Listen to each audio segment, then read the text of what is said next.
30 orang pelaku yang ditangkap jajaran Polda Metro Jaya di kawasan Jalan Titian Indah Utama 10, Medan Satria, Bekasi, Jawa Barat telah ditetapkan sebagai tersangka termasuk John Refake alias John K. Selasa siang.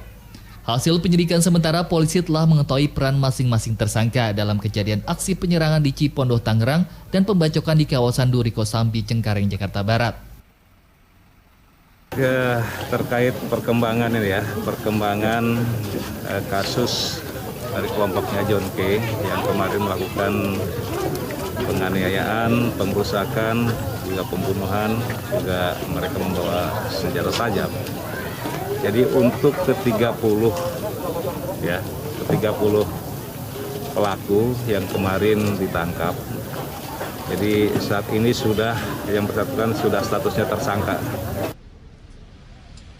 Selain menyidik atas kasus tersebut, polisi juga melakukan tes urin terhadap para tersangka.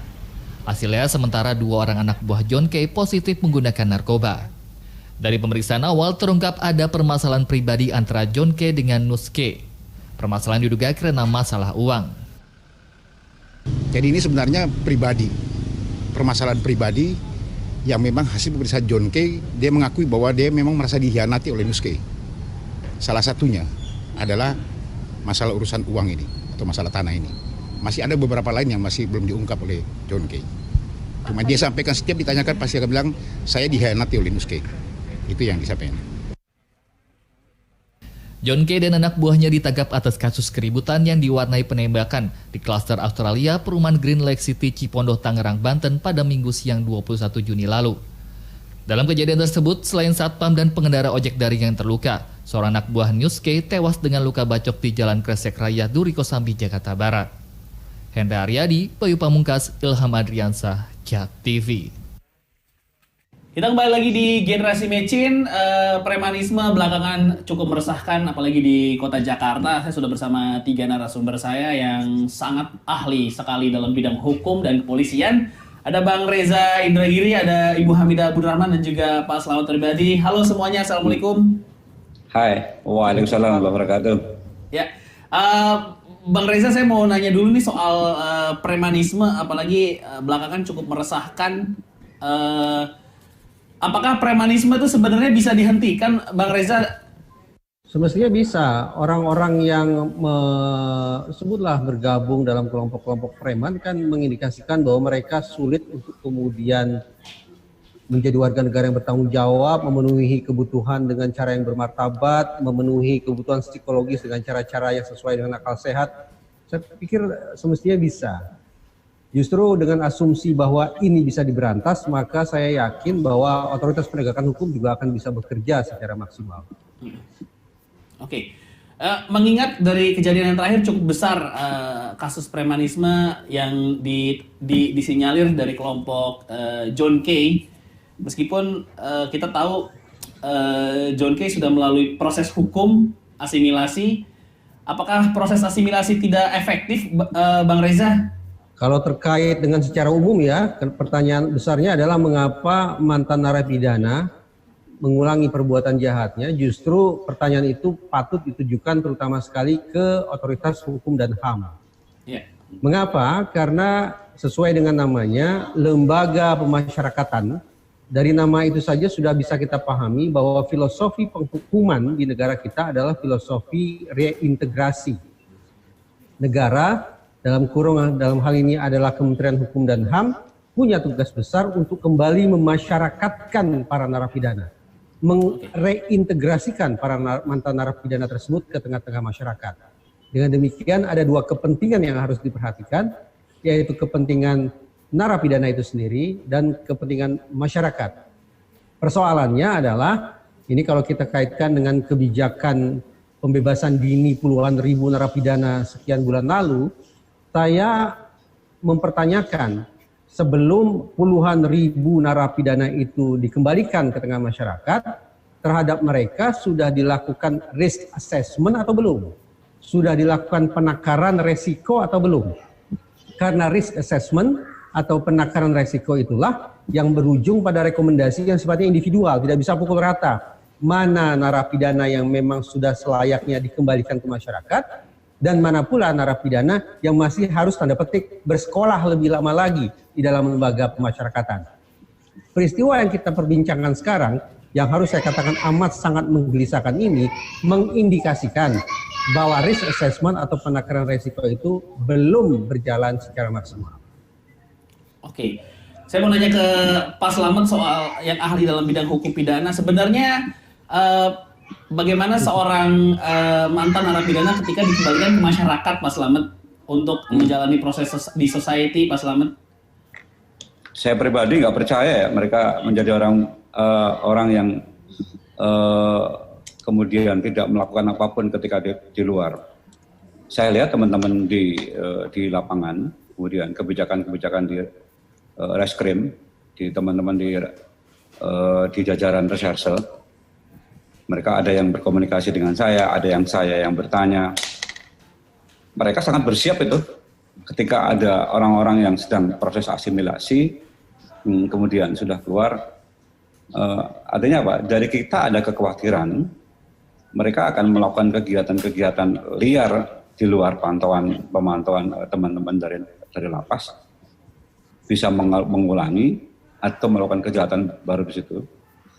Dan teman-teman di lapangan tampaknya mereka kemana-mana pegang data. Oke. Pegang data, siap di daerah saya ini ada nggak yang sudah terbebas? Dan ternyata betul di beberapa tempat mantan-mantan orang-orang yang terkena asimilasi ini melakukan kejahatan-kejahatan baru meskipun dalam bentuk-bentuk kecil. Gitu. Oke. Berarti dengan saya pribadi belum percaya. Berarti dengan kata lain proses asimilasi kemarin kurang tepat kebijakannya, Pak Slamet? Saat ini kan masyarakat sedang susah ya Mas. Okay. Kemudian ada yang kena PHK, ada yang sedang sakit, otaknya ini pikiran masyarakat itu sedang bercampur baur dengan situasi seperti ini, ditambah lagi dengan persoalan asimilasi. Terlepas apa yang disampaikan Mas Reza dari sudah di assessment atau enggak, tanpa ada transparansi, langsung plus keluar begitu saja. Ini menimbulkan kekhawatiran kita teman-teman kepolisian yang sudah di lapangan, meskipun saya sudah purna, sekarang menjadi guru, jadi dosen, saya ajak diskusi, mereka juga ada yang bertanya kepada saya, wah ini gimana ini? Kita juga harus bersiap. Ternyata betul, kita bersiap apapun yang terjadi, dalam kondisi apapun, kepolisian diminta untuk melakukan perlindungan secara maksimal. Sudah situasi COVID-19, ditambah lagi, ditumpuk lagi dengan persoalan ini. Ya sudah, kekhawatiran masyarakat sudah terjawab di lokal-lokal tertentu di seluruh Indonesia. Kemudian kita juga mengatur strategi baru terhadap mereka. Karena apa? Teman-teman lapangan kemana-mana membawa data ini. Nah itu. Kalau mengingat kasus-kasus premanisme sebenarnya semua berawal dari bisnis keamanan sebenarnya. Mungkin saya mau minta tanggapannya dari Pak Slamet juga yang pernah di kepolisian. Sebenarnya kalau dari bisnis keamanan yang dibalut dengan keamanan oleh sipil ya sebenarnya Pak Slamet itu ada koordinasinya dengan pihak kepolisian nggak sih Pak Slamet? Saya pertama akan soal patroli dulu. Oke. Silakan ditanggapi. Patroli itu sifatnya bisa deteksi dini, tapi apapun yang terjadi, patroli itu harus ditunjang dengan partisipasi masyarakat. Saat ini banyak keterbatasan yang dimiliki oleh teman-teman di kepolisian, tapi tidak diimbangi dengan tingkat partisipasi masyarakat. Contoh sekarang, Poskamling itu sekarang sudah mulai luntur. Padahal pada tahun 80-an Poskamling itu menjadi primadona, tapi sekarang Poskamling sudah mulai luntur. Padahal dengan Poskamling itu salah satunya adalah bisa untuk mendeteksi dini orang-orang yang dari Jakarta atau zona merah menuju ke kampung untuk melayer, melapis orang-orang yang perlu diasimilasi dan itu hanya dengan Poskamling, dengan Siskamlingnya sebenarnya. Oleh karena itu saya sependapat dengan Bu Hamida bahwa patroli itu sangat penting dan memberikan efek deteksi dini. Dan ini Babin Kaptipmas sudah melakukan dengan sambang desa, sambang RT, sambang Poskamling yang aktif. sudah dilakukan. Tapi sekali lagi keterbatasan seperti yang disampaikan oleh Bu Hamida itu kita memang sudah ada keterbatasan. Karena apa? Antara kemampuan dengan cakupan itu tidak berimbang. Supaya berimbang maka salah satunya adalah potensi masyarakat harus juga ikut bangkit. Yang kedua adalah soal bisnis keamanan. Memang di dalam undang-undang kepolisian ada diizinkan tentang PAM Swakarsa. Tapi kemudian berkembang kelompok-kelompok tertentu yang mengatasnamakan lembaga-lembaga tertentu membentuk PAM Swakarsa yang disimpangi. Yang PAM Swakarsa itu harusnya adalah mereka-mereka yang legal, mereka-mereka yang sudah terlatih, ya terlatih, baik dilatih oleh teman-teman kepolisian atau dilatih oleh TNI dalam porsi-porsi tertentu, bukan soal pertahanan, tapi misalnya PBB, soal disiplin, dan soal kedaulatan negara mungkin sudah bidang teman-teman. Apakah ini menjadi bisnis keamanan? Saya tidak melihat konotasi langsung itu adalah menjadi instruksi jajaran, tapi itu hidup tumbuh di tengah-tengah kita sendiri akibat dari pertama mungkin ketidakmampuan polisi, yang kedua adalah mungkin keterbatasan polisi yang tidak bisa menjangkau cakupan yang sangat luas. Cuman satu yang saya sayangkan, legalitas mereka, terus kemudian profesional mereka yang belum menjadi tampilan utama. Yang menjadi tampilan utama adalah menimbulkan rasa takut.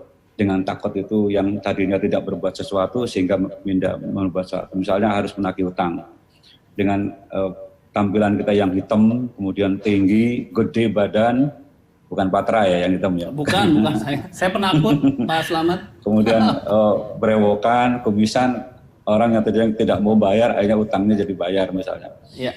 Secara hukum tidak boleh terjadi. Dan masyarakat sekarang sudah bisa melaporkan itu kepada petugas yang teman-teman kepolisian. Tapi apa boleh buat, memang karena cakupan tidak mampu, cakupan luas, polisi tidak mampu, TNI dalam porsi-porsi tertentu juga terbatas, maka mereka tumbuh dan berkembang. Dan anehnya masyarakat juga percaya kepada mereka. Ya. Nah, itu. Tapi orang-orang tertentu yang percaya, secara umum tidak. Itu, Mas. Ya. Bang Reza, ada tanggapan Bang Reza soal bisnis keamanan yang berujung premanisme ini, Bang? Bertitik tolak dari apa yang dipaparkan oleh Pak Slamet, saya malah membayangkan bahwa boleh jadi persoalan yang paling mendasar bukan hanya pada kendala sarana prasarana, tapi pada jumlah personil. Saya tidak punya angka akurat, tetapi dugaan kuat saya bahwa rasio atau perbandingan antara jumlah personil Polri dengan luas wilayah ditambah lagi dengan jumlah anggota masyarakat yang harus dilayani masih jauh dari proporsional. Situasi yang jauh dari proporsional itulah yang boleh jadi menciptakan ruang-ruang yang seolah vakum hukum. Seolah tidak ada ketertiban di sana, seolah tidak ada kepastian di sana. Nah, ruang-ruang yang dianggap vakum itulah yang kemudian dimanfaatkan oleh oknum-oknum anggota masyarakat untuk kemudian menjadi penegak hukum dengan piranti hukum yang mereka buat sendiri. Nah, kita akan sebut sebagai apa? Vigilantisme barangkali ya. Bahwa orang-orang semacam ini berdalih bahwa yang mereka berikan adalah bentuk bantuan, bentuk partisipasi untuk menciptakan kepastian, untuk menciptakan stabilitas, untuk menciptakan ketertiban, untuk menciptakan keteraturan, namun ironisnya dengan cara-cara yang sesungguhnya melanggar hukum itu sendiri. Oke. Kita break dulu sebentar, Bang Reza, Bu Hamida, dan Pak Slamet. Jangan kemana-mana, pemirsa, tetap di Generasi Mecin.